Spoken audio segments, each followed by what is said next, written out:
साम्राज्य, सामान्यांचा असामान्य आवाज।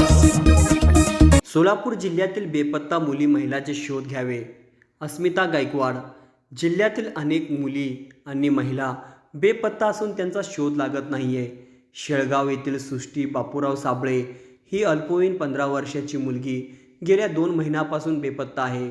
तिची आई सुमन बाबूराव साबळे वारंवार पोलीस चौकीत विचारणा करण्यासाठी जात असते। मुलीला शोधण्यासाठी ती जीवाचं रान करीत आहे, परंतु पोलीस स्टेशनकडून म्हणावा तसा प्रतिसाद मिळत नाही। आम्हाला बंदोबस्त आहे, तुमची एकच केस नाही, अशी उडवाउडवीची उत्तरे दिली जातात। ती मुलगी पुण्यात आहे अशी तिच्या पालकांना माहिती मिळाली आहे।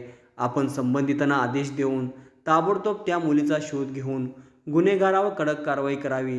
तसेच सोलापूर जिल्ह्यातील अन्य बेपत्ता मुली आणि महिलांचा शोध घेण्यासाठी त्वरित ॲक्शन प्लॅन तयार करून त्याप्रमाणे तातडीने मोहीम हाती व त्या मुलींचा पालकांना दिलासा द्यावा, असे निवेदन शिवसेनेच्या उपनेत्या अस्मिता गायकवाड यांनी पोलीस अधीक्षक श्री सरदेशपांडे यांना दिले आहे।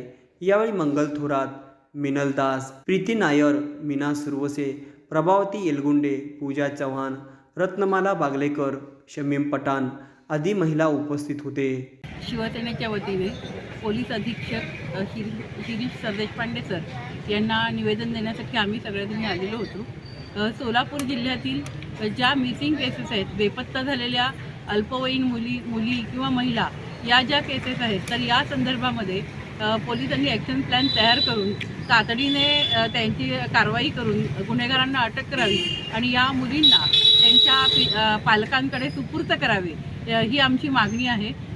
सृष्टी बापूराव साबळे ही मुलगी शेळगावमधून 2 महिन्यापूर्वी अल्पवयीन मुलगी आहे, 15 वर्षाची, आणि ही 2 महिन्यापासून बेपत्ता आहे, परंतु तिचा कुठलाही शोध लागत नाही आहे। आणि ती जिथं आहे असं पुण्यात आहे असं कळतं आहे, पण तिथून आपलं पथक अजून गेलेलं नाही आहे। तर त्या संदर्भात मी SP साहेबांशी सविस्तर बोलले आणि आदरणीय देशपांडे साहेबांनीही, आदरणीय SP साहेबांनीही मला त्याच्या संदर्भामध्ये पूर्ण सहकार्य करण्याचं आश्वासन दिलं।